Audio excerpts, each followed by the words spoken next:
अस्सलामु अलैकुम दोस्तों। आज हमारी गुफ्तगू का मौजू सदियों से चला आ रहा एक पुरस्रार मज़हब या एक पुरस्रार तंजीम है। वैसे तो कर्राए अर्ज़ पर कई मज़ाहिब पाए जाते हैं। तमाम मज़ाहिब में एक बात मुश्तरक है कि मुआशरा असूल व ज़वाबित का पाबंद बने, मगर ये एक ऐसा मज़हब है जिसकी तालीम ही यही है कि साजिशें तैयार करो, अफरा तफरी फैलाओ। ये मज़हब दुनिया में तेज़ी से फैल रहा है। कहा जा रहा है कि अमेरिका और दीगर कई ममालिक के हुक्मरान इसके पैरोकार हैं। हम बात कर रहे हैं फ्री मैसन या फ्री मैसनरी की। फ्री मैसन्स की तारीख के दो हिस्से हैं। एक 1717 ईस्वी से पहले कि जब ये तहरीक मुकम्मल तारीकी में थी। इसके असूल व ज़वाबित का किसी को कुछ पता न था। उस वक्त लोगों का बस ख्याल था कि फ्री मैसन्स जादूगरी में मुलव्वस कुछ लोगों का एक गिरोह है। अक्सर लोग इसकी इब्तिदा को सलेबी जंगों से जोड़ते हैं।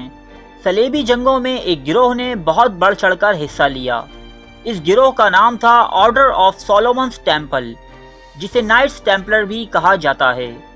इस गिरोह ने ईसाइयों की मदद करते हुए बैतुल मुक़द्दस को मुसलमानों से छीनने में अहम किरदार अदा किया। इब्तदा में मसीही दुनिया में इन्हें बहुत इज्जत की निगाह से देखा जाता, मगर आहिस्ता आहिस्ता इनकी साजिशें बेनकाब होने लगी जब उन्होंने बैंकिंग सिस्टम की इब्तदा करते हुए यूरोप की इकॉनमी को जकड़ने की कोशिश की, और इसके अलावा भी जादू समेत कई पुरस्रार सरगर्मियों में मुलव्वस पाए गए। फ्रांस के बादशाह फिलिप IV ने इनके सरगना समेत काफ़ी टेम्पलर्स को जिंदा जला दिया, जबकि अक्सरियत यहाँ से भागने में कामयाब रही और इंग्लैंड समेत दुनिया के कई ममालिक में फैल गए। लेकिन दोस्तों, ये फ्री मैसन्स की इब्तिदा नहीं है। तो ये लोग कौन हैं जिन्होंने फ्री मैसन्स की बुनियाद रखी? इनमें जादूगरी की रसूमात कहाँ से आईं?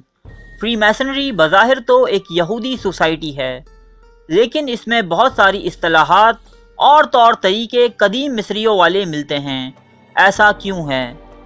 अमरीकी डॉलर पर बनी खुफिया एक आंख से क्या मुराद है? ये जानने के लिए हमें तारीख के उस दौर में जाना होगा जहाँ से यहूदियत का आगाज़ होता है। हज़रत यूसुफ अलैहिस्सलाम के इंतकाल से कबल यहूदी पक्के तौहीद परस्त थे, लेकिन मिस्र की ग़ुलामी में आने के बाद इनमें वो खराबियाँ पैदा हो गईं जो इनके आकाओं यानी मिस्रियों में थीं। मिस्र जादूगरों का मुल्क था। बनी इसराइल कई सौ साल यहाँ रहकर तब्दील हो गए। ये मिस्री रस्म व रवाज अपनाने लगे और जादू टोना शुरू कर दिया। जब अल्लाह ताला ने हज़रत मूसा अलैहिस्सलाम को मबऊस फरमाया, तो उस वक्त फ़िरौन के साथ साथ बनी इसराइल का एक तबका भी हज़रत मूसा अलैहिस्सलाम की मुखालफत पर उतर आया। जब मूसा अलैहिस्सलाम और फ़िरौन के जादूगरों के दरमियान मुकाबला हुआ और हज़रत मूसा अलैहिस्सलाम ने फ़िरौन के दरबार में जादूगरों को शिकस्त दी, तब वो तमाम जादूगर ईमान ले आए। फ़िरौन ने इन तमाम जादूगरों को, जिनकी तादाद 400 थी, हाथ पांव काट कर खजूर के सूखे दरख्त पर सूली चढ़ा दिया।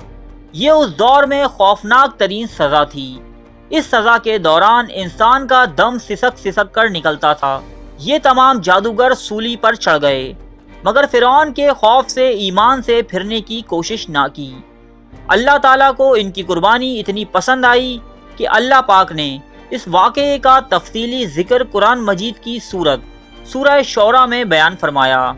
इन 400 जादूगरों के अलावा भी मिस्र में बेशुमार हज़ारों जादूगर थे, और ये तमाम के तमाम इस शिकस्त पर फ़िरौन से ज़्यादा तिल मिला रहे थे। ज़ाहिरी मामलात फ़िरौन के हाथ में थे, और इसने बनी इसराइलियों को तबाह करने में कोई कसर भी ना छोड़ी, यहाँ तक कि वो इन्हें सफ़ाए हस्ती से मिटाने पर भी तैयार हो गया। मगर अल्लाह की मर्ज़ी कुछ और थी, और हज़रत मूसा अलैहिस्सलाम अपनी कौम को बाहिफाजत मिस्र से निकाल लाए।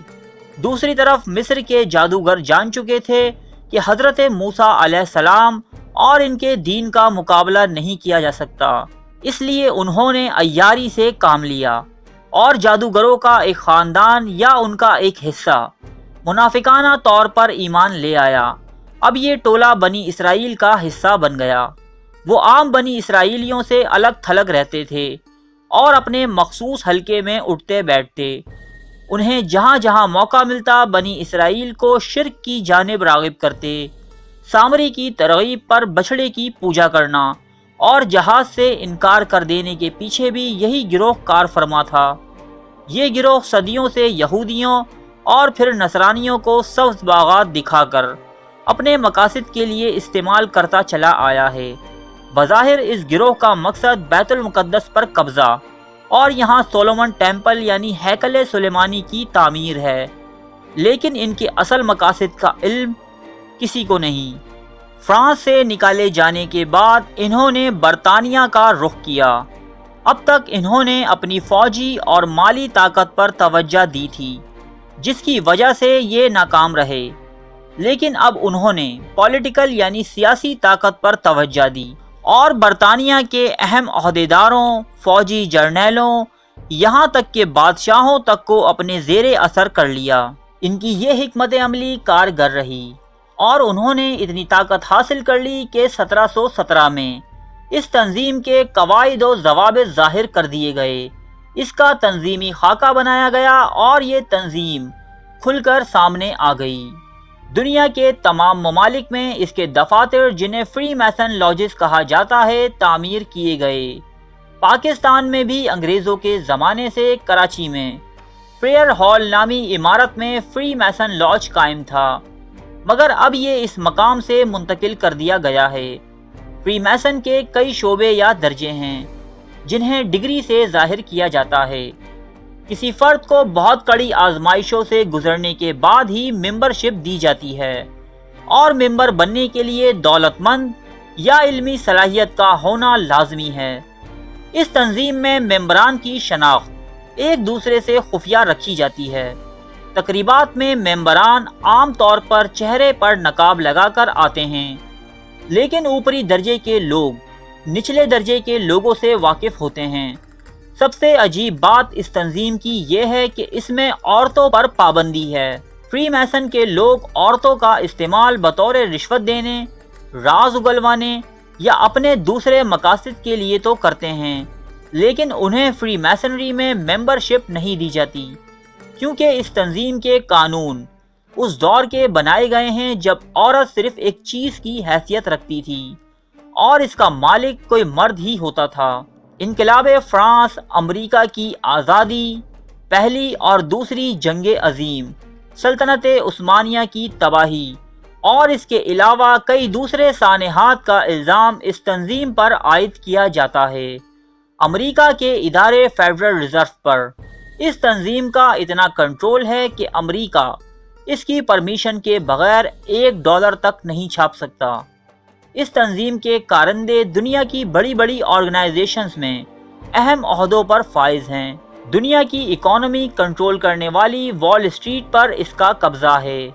اب اس تنظیم کو صرف اپنے لیڈر کا انتظار ہے، جسے یہ اینٹی کرسٹ کے نام سے جانتے ہیں، اور ہم مسلمان اسے دجال کہتے ہیں، لیکن اللہ رب العزت جو تمام کائناتوں کا رب ہے، سورہ آل عمران میں فرماتا ہے، اور انہوں نے خفیہ تدبیر کی اور اللہ نے بھی خفیہ تدبیر فرمائی، اور بے شک اللہ بہترین خفیہ تدبیر کرنے والوں میں سے ہے۔ ارے فرینڈز، ایک منٹ، آپ ایسے ہی جا رہے ہیں؟ اتنی محنت سے ویڈیو بنائی ہے، ایک لائک تو بنتا ہے نا؟ اور دوسرا یہ کہ آپ ہمیں اتنی بڑی دنیا میں دوبارہ کیسے ڈھونڈیں گے؟ تو اس کا حل یہ ہے کہ آپ ہمارے چینل کو سبسکرائب کر لیجئے اور اس بیل کے آئیکن کو کلک کر دیجئے۔ اس طرح ہمارے آنے والی تمام ویڈیوز آپ تک پہنچتی رہیں گی۔ ارے ڈریے مت، یہ بالکل فری ہے۔